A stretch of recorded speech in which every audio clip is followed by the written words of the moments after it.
Reddish basically एक database ही है, like आपका मोंगोडीबी था, बट ये डेटाबेस परसिस्टेंट डेटा स्टोर करने के लिए यूज नहीं किया जाएगा। मतलब हम ये नहीं कहेंगे कि मोंगोडीबी या और जो भी डेटाबेस आपने बैकएंड पे यूज कर रखा है उसकी जगह पर ये अल्टरनेटिव है, नहीं है। मतलब रेडिस बेसिकली आपके डेटाबेस के टॉप, उसके ऊपर काम करता है। और बेसिकली हम रेडिस का यूज कहां पर कर रहे हैं कि अगर मेरी डेटाबेस की ट्रांजैक्शंस या क्वेरीज बहुत ज्यादा है तो रेडिस का यूज हम सिर्फ कहां कर रहे हैं, कैशिंग में कर रहे हैं, क्योंकि रेडिस परसिस्टेंट नहीं है। इसका मतलब रेडिस बेसिकली कहां पर रहेगा, मेमोरी पर ही रहेगा। सो इनकेस आपका सर्वर रीस्टार्ट हुआ, सिस्टम रीस्टार्ट हुआ, मेमोरी फेलियर हुआ, तो रेडिस ऑटोमेटिकली क्लीन हो जाएगा। तो रेडिस में डेटा हम परमानेंटली स्टोर नहीं करवा रहे, हम अपने एक्चुअल डेटाबेस जो मोंगोडीबी था या कोई और था जहां आप अपना डेटा परसिस्टेंट कर रहे थे, हमने कहा उस डेटाबेस पे बार बार कुछ कलेक्शंस के ऊपर आपको क्वेरी फायर करनी पड़ रही है, तो बार बार मोंगोडीबी से जाके डेटा फेच करना पड़ रहा है, तो वो बार बार फ्रीक्वेंटली एक्सेस डेटा हमने कहां डाल दिया, रेडिस के सर्वर पर डाल दिया। रेडिस का सर्वर कहां है, मेमोरी पर है। तो बार बार उस तरह के डेटा को फेच करने के लिए हमें मोंगोडीबी डेटाबेस पे नहीं जाना पड़ेगा, रेडिस सर्वर जो कि मेमोरी के ऊपर काम कर रहा हो उसी से डायरेक्टली डेटा को क्या एक्सेस कर लेगा। तो बेसिकली रेडिस क्या करेगा, रेडिस से हम क्या करवाएंगे, कैशिंग करवाएंगे, कि जो डेटा, जो कलेक्शन या जो क्वेरी से डेटा हम फाइंड फेच कर रहे हैं वो फ्रीक्वेंटली एक्सेस करना पड़ रहा है, वो हम रेडिस की मेमोरी में क्या स्टोर कर देंगे। रेडिस भी मोंगोडीबी की तरह जेसन फॉर्मेट में अपना डेटा स्टोर करेगा, लेकिन ये डेटा कहां स्टोर करेगा, मेमोरी पर है। तो it is Redis is also what, a key value pair based database है, key value pair, but that is only stored in what, memory है। ठीक है, मतलब हम इसे परसिस्टेंट या परमानेंट डेटाबेस नहीं कह सकते, क्योंकि ये सिर्फ मेमोरी पर है और ये सिर्फ हमने इंस्टॉल अपने एप्लीकेशन के साथ किया है, क्योंकि हम अपने डेटाबेस की कैशिंग की स्पीड बढ़ाना चाहते हैं। और वो कैसे बढ़ाएंगे, यूजिंग कैशिंग है। तो रेडिस में की वैल्यू बेस्ड डेटा हम मेमोरी में स्टोर करेंगे, तो एग्जैक्टली हम मोंगोडीबी से कुछ डेटा कलेक्ट करके कहां डाल देंगे, रेडिस के सर्वर के ऊपर इंस्टॉल कर देंगे। रेडिस का सर्वर कहां है, मेमोरी पे चल रहा है, ताकि हमारी एप्लीकेशन को बार बार डेटाबेस से डेटा एक्सेस करने की बजाय, जो फ्रीक्वेंटली था डेटा, वो बार बार डेटाबेस से जाने की बजाय कहां से एक्सेस कर लेगा, रेडिस के सर्वर से एक्सेस कर लेगा।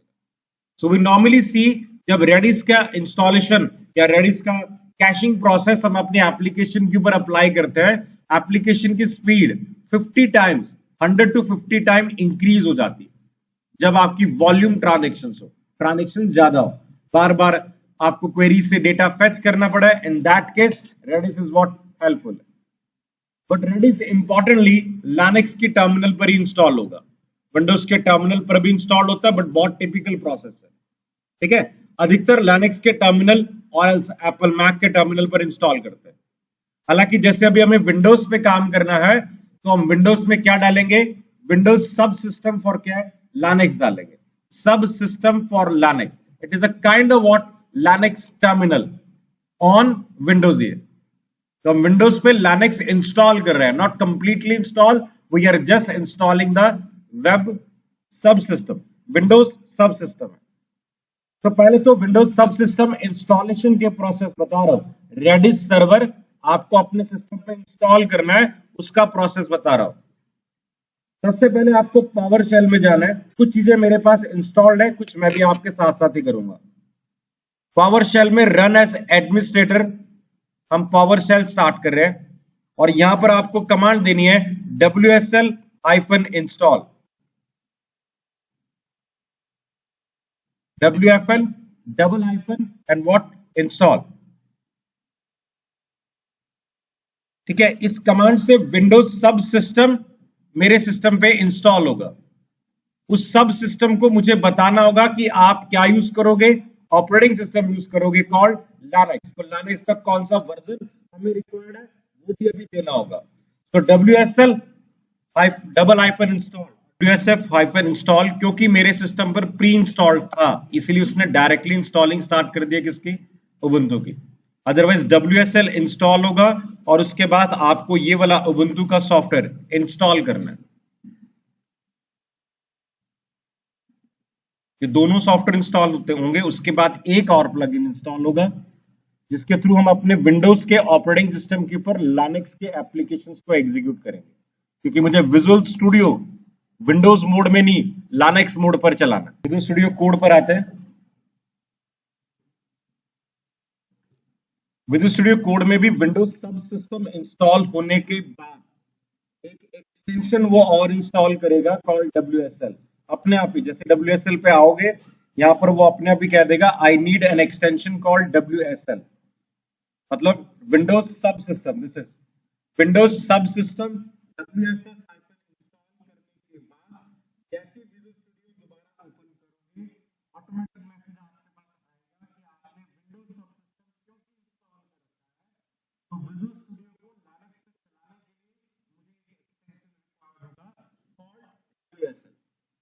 तो फिलहाल ये WSL अपने आप आपसे पूछ लेगा कौन सा रिक्वायर्ड है, मतलब अगर वो नहीं पूछे, मैं इसलिए बता रहा हूँ, एक्सटेंशन से जाके ये आपका प्लगइन है कॉल्ड एक्सटेंशन है कॉल्ड WSL, ये इंस्टॉल करना है। मतलब पहला स्टेप आपके पास था WSL इंस्टॉल जिससे कि आपने WSL विंडोज सब सिस्टम फॉर लिनक्स इंस्टॉल किया आपने।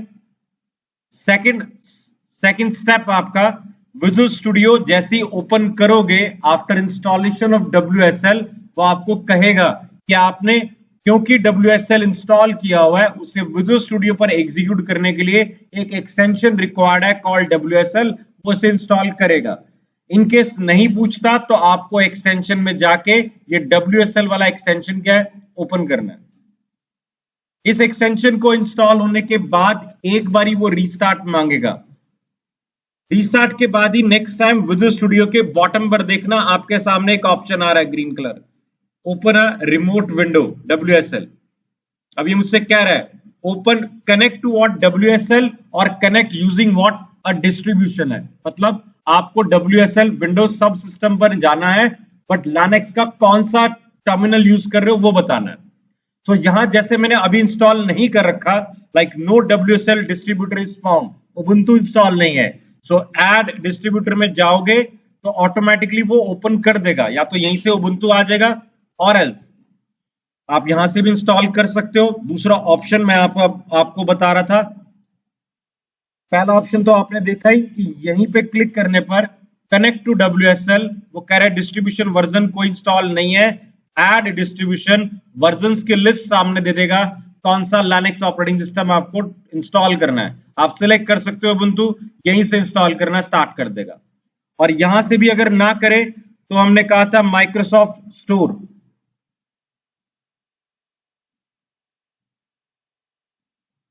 तो माइक्रोसॉफ्ट स्टोर पे जाते हैं सीधा, वहां उबुंटू और वो फ्री है तो एग्जैक्टली इसी को डायरेक्टली क्या इंस्टॉल कर लेंगे। उन तीनों ऑप्शन से भी हो ही जाएगा। मेरा नेट बंद हो गया था इस वजह से यह इशू है। 589 MB का डाउनलोड है और उसके बाद 2 GB का टोटल स्पेस रिक्वायर्ड है लिनक्स के लिए।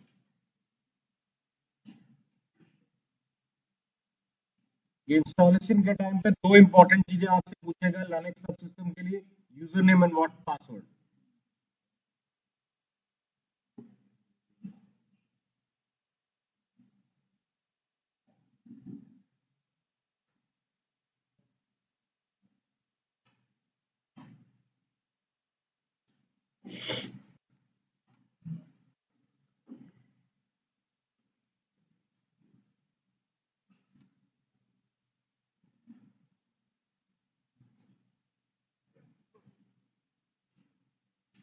लिनक्स का यूजर नेम आपसे पूछ रहा है क्या रखना है और पासवर्ड पूछेगा, पासवर्ड डबल टाइम पूछेगा।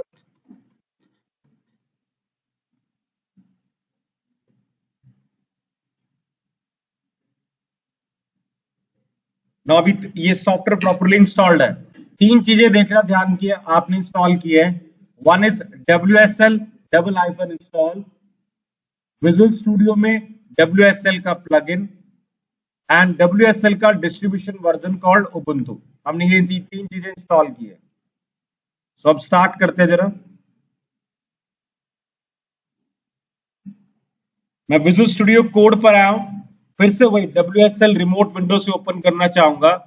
Connect to WSL। इस समय मेरे पास Ubuntu इंस्टॉल्ड है, तो डायरेक्टली इसने क्या खोला, Linux टर्मिनल के अंदर मेरा विजुअल स्टूडियो कोड दोबारा खोला है। विजुअल स्टूडियो कोड कौन से ऑपरेटिंग सिस्टम में खुला है, Linux पे खुला है। It still opening on, so unpacking कर रहा है install server. Once it is done तो ये स्टार्टेड आ जाएगा Linux टर्मिनल के ऊपर। राइट, दिस इज स्टार्टेड है। मुझे सिर्फ अभी कमांड प्रॉम्प्ट पे जाना है इसके, कंट्रोल जे से कमांड प्रॉम्प्ट पे जाते हैं।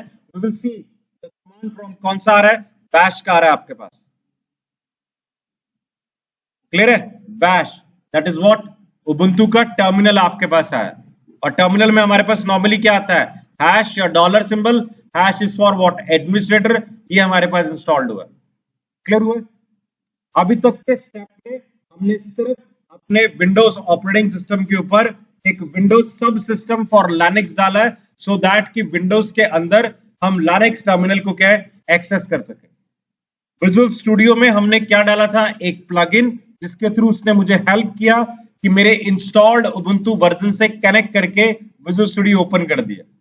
और टर्मिनल में अगर हम देख पा रहे हैं तो अब बैश टर्मिनल हमारे पास अवेलेबल है। बैश इज व्हाट, लिनक्स का टर्मिनल है, और टर्मिनल हमारे सामने आ ही रहा है। क्लियर है। अब सबसे पहले मेरा यहां पर काम क्या है, रेडिस का सर्वर इंस्टॉल करना है मुझे यहां पर, सबसे पहला काम। सो लिनक्स में इंस्टॉलेशन का प्रोसेस क्या होता है, सूडो होता है। तो pseudo apt-get install and I will say redis, कि मुझे ये सर डिस्ट्रीब्यूशन वर्जन इंस्टॉल करना है। हो सकता है पहली टाइम में एरर भी आए, जैसे आई रही है, unable to locate what package called Redis है। तो इसके लिए सबसे पहले आपको sudo apt what क्या करना है, अपडेट करना है। मतलब आपके सिस्टम पे जितने भी इंस्टॉल्ड पैकेजेस हैं उन्हें वो अपडेट करेगा, और उसके बाद उसके लिस्ट में रेडिस का पैकेज अवेलेबल होगा। इंस्टॉल नहीं करेगा, सिर्फ ये अपने पैकेजेस की लिस्ट को क्या कर रहा है, अपडेट कर रहा है। तो दो कमांड आ गई, sudo apt-get and what, update पहले देना है। अगर आपका अपडेटेड होगा तो रेडिस वर्जन डायरेक्टली इंस्टॉल होना स्टार्ट हो जाएगा। फिलहाल जैसे उसने मेरे केस में एरर दे दी, पैकेज रेडिस डजंट एग्जिस्ट है, मैंने अपडेट किया अपने पैकेजेस की लिस्ट को, और फिर से वही कमांड दे रहा हूं, इंस्टॉल व्हाट रेडिस है। Now it is completely installing what Redis है, पैकेज मिल गया उसे। इंस्टॉलेशन के प्रोसेस को कंटिन्यू करते हैं, and the Redis server is installed, और ये ऑटोमेटिकली रेडिस सर्वर को स्टार्ट भी कर देगा, तो we can see that by using ps process status, ps what aux का देख लेते हैं, auxiliary processes का स्टेटस देख लेते हैं, एंड इसमें grep से फाइंड कर लेते हैं हम, जिसे फाइंड कर लिया कॉल्ड रेडिस को। तो रेडिस का सर्वर ऑलरेडी स्टार्टेड है। ps-aux ऑक्सिलरी सर्विसेज जो हमारे सिस्टम पर इंस्टॉल्ड है, हम उस सब की लिस्ट जाते हैं, और इसमें हमने फाइंड आउट कर लिया किसे, रेडिस को। तो जिन जिन जगह पर रेडिस लिखा होगा सिर्फ वो सर्विस आपके सामने आ जाएगी। रेडिस सर्वर स्टार्टेड है at the port number called 6379, port number 6379 127.0.1 terminal के ऊपर। इस पोर्ट पे with the process ID called 1668 installed है। वेरीफाई करने के लिए कि रेडिस का सर्वर इंस्टॉल्ड हुआ है कि नहीं, you write a command called redis-cli, command line interface. तो अगर ये स्टार्ट होगा प्रॉपरली तो रेडिस का कमांड प्रॉम्प्ट हमारे सामने आ जाएगा, कमांड प्रॉम्प्ट। तो 127.0.1 और आगे 6379 का टर्मिनल विंडो हमारे पास ओपन हो गया। That is Redis server successfully started है इस समय, और हम टर्मिनल पे लॉग इन कर चुके हैं। क्लियर है। तो अब इसमें पहले छोटी छोटी सी कमांड्स हम दे रहे हैं कि लिनक्स के रेडिस के टर्मिनल पे कमांड्स क्या क्या इशू करनी है। रेडिस के टर्मिनल पे या रेडिस सर्वर पर हमने पहले ही कहा कि आप जो भी डेटा स्टोर करोगे की वैल्यू बेस्ड पेयर होगी, की वैल्यू बेस्ड पेयर, और उसके लिए आप कुछ कमांड्स यूज करोगे जो रेडिस की हम इनिशियल कमांड्स यूज करने जा रहे हैं। पहले तो ऑलरेडी मैं रेडिक्स टर्मिनल पर आ ही चुका हूं। वी कैन सी दैट कि रेडिक्स टर्मिनल स्टार्टेड है मेरा, और मैंने रेडिस CLI से स्टार्ट कर लिया है। बंद करना हो तो कमांड क्या होती है, क्विट है, बट फिलहाल अभी हम कंटिन्यू कर रहे हैं। रेडिस सर्वर पर मैंने आपको पहले बताया कि हमें करना क्या है एग्जैक्टली, की वैल्यू पेज में कुछ डेटा स्टोर करना है। सो रेडिस की बेसिक कमांड है, पहली कमांड ही कौन सी है, सेट है। सेट आप डिफाइन करोगे की, मतलब की क्या रखा आपने, नेम रख दिया, और आपने क्या वैल्यू क्या दिया आगे, वैल्यू दे दी, कोड क्वेश्चन। तो आप क्या डिफाइन कर रहे हो कि मैं एक की सर्वर के ऊपर स्टोर करना चाहता हूं, की का नाम क्या है, name, and what is the value, code question है। मैं इसे एंटर कर रहा हूं, ओके स्टेटस इंडिकेट करेगा रेडिस सर्वर ये कह रहा है कि मैंने आपकी इस की को सर मेमोरी पे स्टोर करके रख लिया।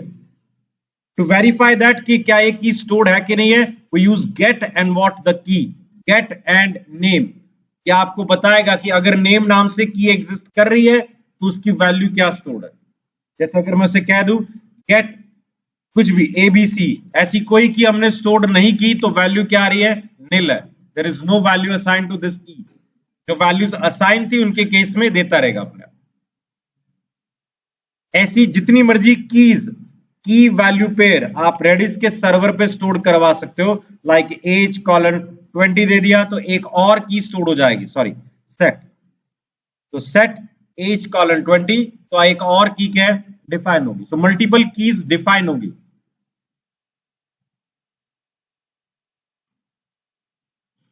आपके पास कमांड है की स्टार, इससे आप सारी कीज जो भी स्टोर पड़ी थी वो आप दे सकते हो, की स्टार, कीज एंड स्टार। वो बता रहा है आपके पास दो की वैल्यू स्टोर्ड है, एज एंड व्हाट, नेम की वैल्यू पेयर कौन सी स्टोर्ड है वो दो बता रहा है आपको। सो मल्टीपल वैल्यू स्टोर कर सकते हैं। ऐसी डिलीट का भी ऑप्शन है, लाइक डेल, और आपने की का नाम देना है एज, तो आपने एज की वैल्यू अपने रेडिस के सर्वर से रिमूव कर दी है। 1 इंडिकेट करेगा स्टेटस कोड सक्सेस का। सो की स्टार दोबारा देख रहा हूं, अब सिर्फ एक ही की वैल्यू इसके पास है, दैट इज कॉल्ड नेम। और सारी की वैल्यूज रिमूव करनी हो तो फ्लश ऑल है, फ्लश ऑल, कि मुझे जितनी भी की वैल्यूज बनी हुई है मेरे सर्वर के ऊपर सारी क्लियर करनी है। फ्लश ऑल सारी की वैल्यूज रिमूव करेगा। इसके बाद की स्टार की वैल्यू क्या है, an empty, nothing is there, right. अब मैं सॉरी एक की दोबारा बना रहा हूं, सेट नेम और let the value is what, code है। तो keys star we can see एक की अवेलेबल है। कमांड्स केस सेंसिटिव नहीं है, वैसे स्टैंडर्ड है, मैं फॉलो नहीं किया इस बारी। स्टैंडर्ड है कि जितनी कमांड जब आप दे रहे हो वो कैपिटल लेटर में दो, मतलब केस सेंसिटिव नहीं है इसलिए मैं ध्यान नहीं दे रहा अभी, राइट। अब हमने ये चेक कर लिया कि हमारे पास कीज पड़ी हैं, कीज स्टार से कुछ कीज हमारे पास पड़ी हैं। एक की पड़ी है कॉल्ड नेम, वैल्यू गेट करने के लिए आपके पास ऑप्शन था get and key name, that is called name, value आ रही है। फ्लश ऑल से आपने सारी वैल्यूज क्लियर भी कर दी। Now we see TTL, time to live, like ये की वैल्यू मेमोरी में कितने टाइम तक पड़ी रहेगी।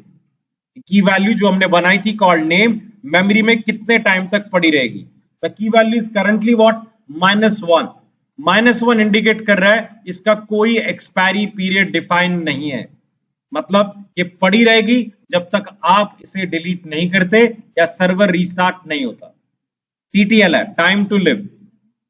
ये टाइम टू लिव हम चेंज कर सकते हैं। Default it is what, default it is मतलब इनफाइनाइट है, एक्सपायर ही नहीं होगा, बट आप दे सकते हो एक्सपायर। आपको क्या देना है, key value called name, 10 second के बाद ही क्या करनी है, एक्सपायर करनी है। अभी मैंने कमांड दी है एक्सपायर नेम एंड 10, इसका मतलब मुझे की वैल्यू कितनी देर के बाद एक्सपायर करनी है, 10 सेकंड के बाद एक्सपायर करनी है। आप चेक करना, इस कमांड को देते ही टीटीएल नेम का टाइमर स्टार्ट हो गया, 7 second, TTL name and what 3 second, TTL name, मतलब आप अपने की वैल्यू को चेक कर रहे हो तो उसका एक्सपायरी पीरियड कम हो रहा है। एक्सपायर से आपने क्या दिया, अपनी की का एक एक्सपायरी पीरियड सेकंड्स में क्या डिफाइन किया। आप जब भी उसे की को चेक करोगे टीटीएल के थ्रू, एक्सपायरी पीरियड कम होता होता जाएगा। जीरो के बाद, एक्सपायरी पीरियड जीरो होने के बाद -1 नहीं आएगा, सीधा क्या आएगा, -2 आएगा। -2 इंडिकेट करेगा एक्सपायर्ड हो चुका है, यानी अब अगर आप गेट नेम की वैल्यू को गेट करोगे तो वो एग्जिस्ट नहीं कर रही। -2 इंडिकेट करेगा क्या है, एक्सपायर्ड है। तो -1 क्या इंडिकेट कर रहा था, 0 के बाद -1 नहीं आया, सीधा क्या है, -2 स्टेटस आ रहा है।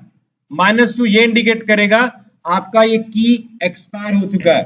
-1 क्या इंडिकेट करेगा, तो बीच में आया ही नहीं। वो स्टेटस कोड नॉर्मली इंडिकेट कर रहा था कि आपकी इस की का कोई एक्सपायरी पीरियड है ही नहीं, इनफाइनाइट है। इसलिए 0 के बाद स्टेटस कोड डायरेक्टली हमें जो रिटर्न होगा क्या होगा, -2 है, क्योंकि -1 स्टेटस कोड उन केसेस में आएगा जिनकी वैल्यूज का आपने कोई एक्सपायरी पीरियड डिफाइन नहीं कर रखा।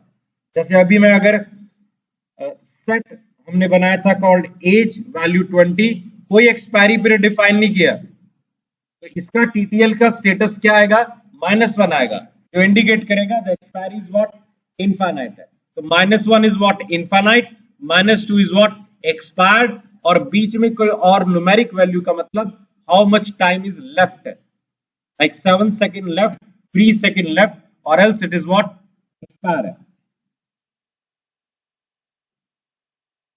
क्लियर हुआ? अब इसमें हमने दो कमांड यूज की, सेट से आपने की बनाई और बाद में आपने एक्सपायर से उसको क्या दी कमांड, उसको एक एक्सपायरी पीरियड दिया। आप सेट के साथ यूज कर सकते हो called EX, set EX command. Set EX command के साथ में हम तीनों चीजें एक साथ कर रहे हैं, मतलब मैं की वैल्यू भी डिफाइन कर रहा हूं, let's say called city, second से मैंने उसका टाइम भी दे दिया और साथ में वैल्यू भी दे दिया ABC। सो मैंने एक key value pair based value generate की है रेडिस सर्वर के ऊपर with an expiry period of what, 20 second है। तो या तो दो कमांड दो आप कि पहले सेट करो और बाद में उसका एक्सपायरी पीरियड दो, या फिर हमने कहा सेट एक्स कमांड का यूज करेंगे जिसमें हम की वैल्यू के साथ साथ ही उसका एक्सपायरी पीरियड क्या है डिफाइन कर रहे हैं। इस केस में ये जो सेट एक्स था, सिटी का एक्सपायरी पीरियड क्या डिफाइन कर रहा है, 20 सेकंड का है, जो कम होता रहेगा। Now 17 seconds are left for this city. Now we have 11 seconds are left, और धीरे धीरे क्या है ऑटोमेटिकली एक्सपायर हो जाएगा। तो आपको कैशिंग में क्या डेटा रखना है, कितने टाइम पीरियड तक रखना है, या आपने कहा जब तक मैं डिलीट नहीं करूंगा तब तक रखना है, हम वो यहां पर डिफाइन कर सकते हैं। क्लियर है? अब दूसरा ऑप्शन क्या आता है, हमने अभी तक क्या बनाया, गेट और सेट यूज किया। These are only used to store string type values है। string नंबर भी डाल रहे हो तो वो भी उसे किस फॉर्मेट में स्टोर करेगा, स्ट्रिंग फॉर्मेट में स्टोर करेगा। हमने एज डिफाइन किया है, तो एज को जब आप गेट कर रहे हो एज, तो वो स्ट्रिंग ही दे रहा है। सेट और get is normally use to store what, a string type values है। न्यूमेरिक्स भी स्ट्रिंग में स्टोर होंगे, आपको बाद में कन्वर्जन अप्लाई करना होगा। दूसरा ऑप्शन ये होता है कि एक एक वैल्यू स्टोर करने की बजाय, हो सकता है मैं एक एक वैल्यू नहीं, क्या स्टोर करना चाह रहा हूं, एरे स्टोर करना चाह रहा हूं। एरे में तो मल्टीपल वैल्यूज आ जाएंगे ना, एक ही की और वो क्या स्टोर कर लेगा, multiple values, that is what, an array. ना एरे क्रिएट करने के लिए हम कमांड क्या यूज करते हैं, एल पुश। दो कमांड्स हैं, L push and R push. इसका मतलब है आपने जो नॉर्मली जावास्क्रिप्ट कमांड पढ़ी थी, कौन सी थी, पुश, और एक क्या था, शिफ्ट था। पुश लास्ट में एलिमेंट ऐड करेगा और शिफ्ट का ऐड करेगा बिगिनिंग में ऐड करेगा। यहाँ दो कमांड कौन सी है, L push left hand side में एलिमेंट को पुश करेगा, और आर पुश कहां ऐड करेगा, राइट हैंड साइड में एलिमेंट को पुश करेगा। तो अगेन एल पुश में आपने क्या देना है, की, लेट्स से मैंने कह दिया हॉबीज है, और मैंने एलिमेंट डिफाइन कर दिया फिलहाल एक, लेट्स से कॉल्ड 1 है। 1 स्टेटस इंडिकेट कर रहा है कि आपका डेटा स्टोर्ड हो गया और आप इसे गेट भी कर सकते हो। गेट करने के लिए अगेन गेट, और आपके पास क्या है, हॉबीज। अब ये एरर दे देगा, गेट हॉबीज कर रहा हूं, सॉरी आई डबल हो गया मेरे से। अब ये एरर दे देगा। एरर क्यों दे रहा है, क्योंकि वो कह रहा है कि गेट से आप स्ट्रिंग टाइप की वैल्यूज को फेच करोगे, एरे नहीं। अगर एरे को फेच करना है तो आपके पास ऑप्शन क्या है, एल रेंज है, एल रेंज। एल रेंज में आप डिफाइन करोगे आपके एरे का नाम, that is called hobbies. Start कहां से शुरू करें, 0 से स्टार्ट कर दो, पहली पोजीशन से। और क्या प्रिंट करना है, सारे प्रिंट करने हैं, तो इंडेक्स हम क्या देते हैं, -1। स्टार्ट फ्रॉम 0 और एंड क्या दिया, -1। इसका मतलब जितना भी डेटा है सारा प्रिंट करेगा, और एल्स हम एंड अपना डिफाइन कर सकते हैं। तो ना इससे कि हॉबीज नाम के एरे में आपने अभी तक क्या डाला है, एक एलिमेंट पुश किया था विच इज कॉल्ड 1। आप और एलिमेंट इसी के अंदर पुश कर सकते हो, तो एल पुश, आपके वेरिएबल का नाम हॉबीज, और आपने क्या दे दिया, एक और एलिमेंट पुश कर दिया 2। एल पुश है, इसका मतलब जब आप एल रेंज से देखोगे तो 2 कहां आया होगा, पहले आया होगा। लेफ्ट हैंड साइड में क्या हो रहा है, पुश हो रहा है। अगर लास्ट में डालना है तो क्या यूज करोगे, आर पुश यूज करोगे, आर पुश। तो मैं आर पुश कर रहा हूं और यहां पर मैंने 2 फिर से डाला है, लेकिन ये पुश कहां पर हुआ होगा, ये लास्ट में पुश हुआ। तो 2 सिंपल कमांड है, L push and what, R push. और एरे की वैल्यूज को देखने के लिए कमांड कौन सी है, एल रेंज है। एल रेंज में आपने क्या देना है, स्टार्ट और एंड। 0 से स्टार्ट करो, 1 तक प्रिंट करो, तो 0 और 1 दो एलिमेंट क्या करना है, प्रिंट करना है। और एल्स आपने दिया -1, जो इंडिकेट कर रहा है कि एंड पे क्या करना है, स्टॉप करना है। तो up to the length of data सारा प्रोसेस करना है। हाँ जी, क्लियर है। और ऐसे रिमूव करने के लिए भी आपके पास 2 कमांड ही हैं, R pop and L pop. Left hand side से एलिमेंट को पॉप करेगा या राइट हैंड साइड से एलिमेंट को पॉप करेगा। जैसे मैं एल पॉप कर रहा हूं तो टॉप वाला एल पॉप, तो टॉप वाला जो एलिमेंट था वो रिमूव होगा। एल पॉप में भी आपने क्या डिफाइन करना है, एरे का नाम, कि आपको कौन से एरे से पॉप करना है एलिमेंट। 2 रिमूव कर दिए इसने, पहले वाला किया है, लेफ्ट पॉप था, मतलब बाद वाला पड़ा होगा, 1 के बाद वाला पड़ा है, पहले वाला उसने क्या किया है, रिमूव किया।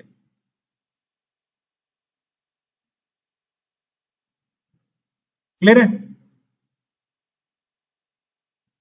तो सिंपल स्ट्रिंग, फिर दूसरा एरे, और अब तीसरा सेट है।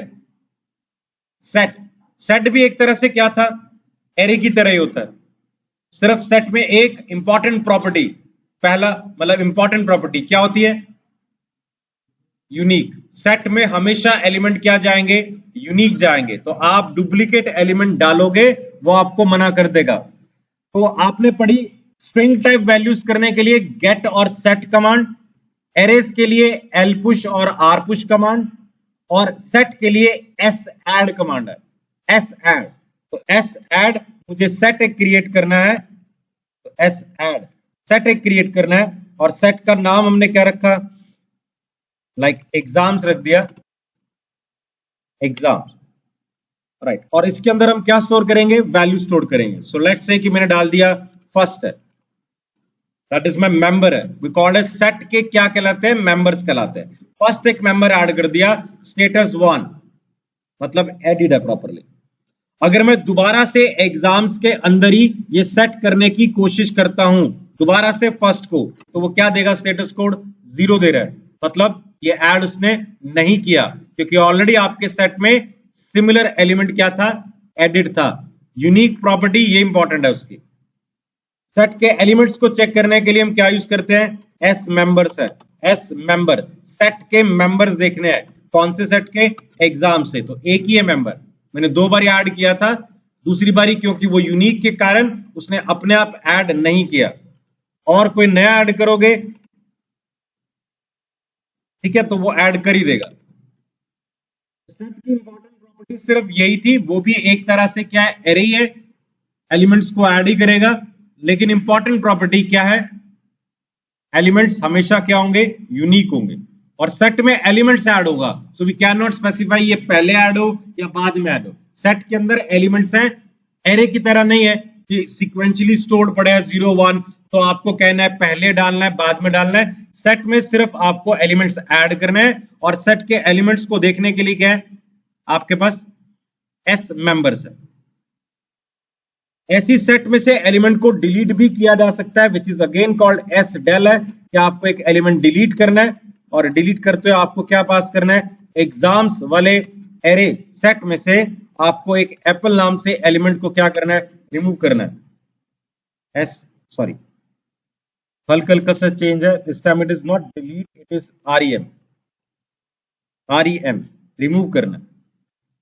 सो इसने स्टेटस कोड 1 दिया है ताकि आप दोबारा एस मेंबर्स को चेक करो तो रिमूव हो गया।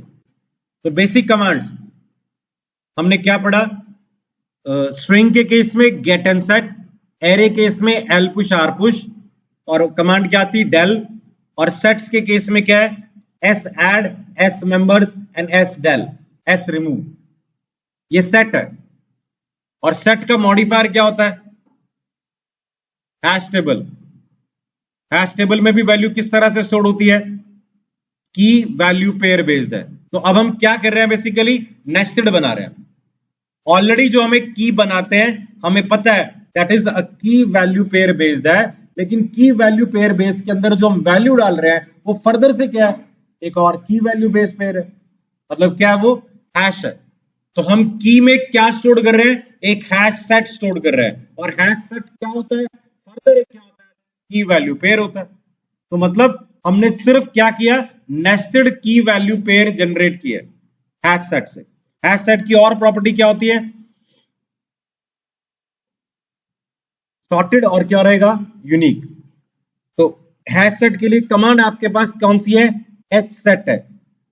तो आपको क्या डिफाइन करना है, की, जैसे मुझे कुछ पर्सन्स का डेटा स्टोर करना है, पर्सन्स का डेटा, उसके अंदर मेरे पास क्या है, की वैल्यू पेयर है। तो मैंने कहा कि क्या स्टोर कर रहा हूं, नेम के अंदर नेम स्टोर कर रहा हूं, एक की वैल्यू होगी। किसी पर्सन के अंदर हमने कहा मैं एज के अंदर 20 स्टोर कर रहा हूं 20, तो ये एक और की वैल्यू पेयर होगी। मतलब हमने एक पर्सन नाम से हैश सेट बनाया है, बट उस हैश सेट के अंदर वैल्यू नहीं है, फर्दर क्या है, की वैल्यू पेयर है। सो अगर आप एच गेट करोगे पर्सन, तो आपको बताना होगा किसकी वैल्यू फैच करनी है, नेम की वैल्यू फैच करनी है। तो एच गेट पर्सन, और हमने कहा नेम कीवर्ड की वैल्यू क्या है, कोड है, और ऐसी एज की वैल्यू आप अलग से फैच कर सको। मतलब आपके की के अंदर की पड़ा हुआ है, वी हैव अ की कॉल्ड पर्सन, पर्सन के अंदर भी एक की पड़ी है कॉल्ड एज, तो एज की वैल्यू। और एल्स एच गेट ऑल है, इसके थ्रू डायरेक्टली उस पर्सन की सारी वैल्यूज पता लग जाएंगे। मतलब हमने जो पर्सन की बनाया था उसके अंदर जितनी और की वैल्यूज पड़ी थी वो सारी आएंगी, की वैल्यू इस तरह से आएगा। So name is the key, code is the value, age is the key and 20 is the value है। यहां पर कमांड एच डेल है, H del that is to remove a key from a hash. तो del use कर रहा हूं, और हमने कहा पर्सन्स में से एज वाला जो की है वो रिमूव करनी है। तो I can say H get all persons. अब सिर्फ एक ही की पर्सन्स के अंदर एग्जिस्ट कर रही है, which is called name with the value called. इन सब में एक अधिकतर एक और फंक्शन भी होता है कॉल्ड एग्जिस्ट, चाहे गेटर सेटर था चाहे नहीं था, लाइक एग्जिस्ट। और आपने कहा की वैल्यू कॉल्ड नेम, क्या नेम की वैल्यू एग्जिस्ट कर रही है, नहीं कर रही, एग्जिस्ट। आपने कहा पर्सन, क्या पर्सन एग्जिस्ट कर रहा है, यस पर्सन एग्जिस्ट कर रहा है, एग्जिस्ट, पर्सन एग्जिस्ट कर रहा है। बट क्या पर्सन के अंदर एज एग्जिस्ट कर रही है, क्योंकि पर्सन आपका क्या था, हैश सेट था, तो एच एग्जिस्ट आएगा। जहां हम ये चेक कर रहे हैं कि क्या पर्सन के अंदर एज की है, यस, 0 एज की नहीं है इसका मतलब। तो एग्जिस्ट से हमने सिर्फ चेक करना है कि ऐसा कोई की हमारे पास है कि नहीं है। नेस्टेड की के लिए आपको अपना सेट या हैश जो भी है उसका अलग मेथड है, वो यूज करना है। जैसे पर्सन एग्जिस्ट कर रहा है एज अ की, पर्सन के अंदर एक और एज की है, वो एग्जिस्ट कर रही है कि नहीं कर रही, उसके लिए मेथड क्या था, एच एग्जिस्ट था। क्लियर हुआ? तीन चीजें, variable, array, set and what, hash set, चार चीजें आपके पास।